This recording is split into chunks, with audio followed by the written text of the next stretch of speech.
का वोटर है तो ये जानकारी उनके लिए बहुत बहुत जरूरी है। चुनाव आयोग ने सिर नाम का एक नया अभियान शुरू किया है जो सीधे तौर पर वोट देने के अधिकार से जुड़ा हुआ है। चलिए इसे जरा समझते हैं। देखिए, ये अभियान 2 फेज में होगा।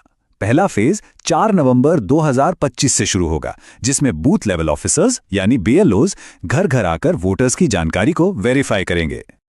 अब इस पूरी प्रक्रिया का जो आधार है वो बहुत सरल है। 2025 की जो वोटर लिस्ट है उसकी तुलना सीधे सीधे साल 2002 की लिस्ट से की जाएगी और इसी तुलना के आधार पर हर वोटर को ए से लेकर एफ तक 6 अलग अलग कैटेगरीज में बांटा जाएगा। मतलब 2002 की वो लिस्ट ही एक तरह से सब कुछ तय करने वाली है। तो सवाल ये उठता है कि किसी को कौन सी कैटेगरी मिलेगी। इसके लिए 2 मुख्य चीजें देखी जाएंगी।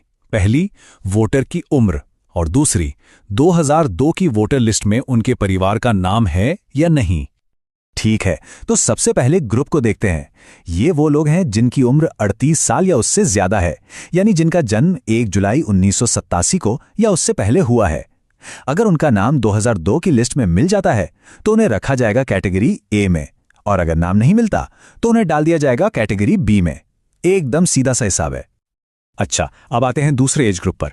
यह है 22 से 38 साल के वोटर्स, जिनका जन्म 2 जुलाई 1987 से 2 दिसंबर 2004 के बीच हुआ है। अगर इनके माता या पिता दोनों में से किसी एक का भी नाम 2002 की सूची में है तो उन्हें मिलेगी कैटेगरी सी। लेकिन अगर माता पिता दोनों में से किसी का भी नाम उस लिस्ट में नहीं है तो फिर उन्हें कैटेगरी डी में रखा जाएगा। और आखिर में बात करते हैं सबसे यंग वोटर्स की, यानी 18 से 21 साल के वोटर्स की। यहां पर नियम थोड़े और सख्त हैं। इन्हें कैटेगरी ई में आने के लिए माता और पिता दोनों का नाम 2002 की लिस्ट में होना जरूरी है। अगर एक का भी नाम नहीं मिला तो उन्हें सीधे कैटेगरी एफ में डाल दिया जाएगा। तो ये जो A B C D categories हैं, इनका आखिर मतलब क्या है? इसका जवाब मिलता है हमें दूसरे फेज में। आपकी कैटेगरी ही ये तय करेगी कि आपको अपना वोट देने का अधिकार बनाए रखने के लिए कौन से और कितने डॉक्यूमेंट्स जमा करने पड़ेंगे, और कुछ मामलों में अपना वोट देने का अधिकार बचाने के लिए इतने डॉक्यूमेंट्स तक देने पड़ सकते हैं। चलिए इस टेबल को जरा ध्यान से समझते हैं। अगर कोई कैटेगरी ए में है तो बहुत बढ़िया, उन्हें कोई प्रूफ नहीं देना होगा।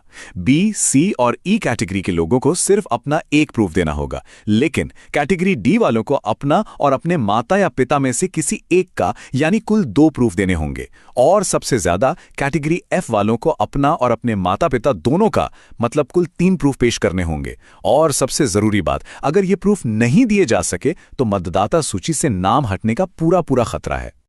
तो अब सबसे बड़ा सवाल, आखिर किया क्या जाए? घबराने की जरूरत बिल्कुल नहीं है। कुछ बहुत आसान कदम हैं जो अभी से उठाए जा सकते हैं ताकि आगे चलकर कोई भी परेशानी ना हो। तो सवाल यह है कि पहले फेज की तैयारी के लिए हम अभी से राइट नाउ क्या कर सकते हैं? देखिए, हमारा लक्ष्य होना चाहिए कि हम सबसे आसान कैटेगरीज ए, सी और ई में आ जाएं। इसके लिए क्या करना होगा? जिनकी उम्र 41 साल से ज्यादा है वो 2002 की लिस्ट से अपना नाम, भाग संख्या और क्रम संख्या ढूंढकर अपने बीएलओ को दे दें। जो 21 से 38 साल के हैं वो अपने माता या पिता में से किसी एक की 2002 की लिस्ट की जानकारी अपने बीएलओ को दे दें।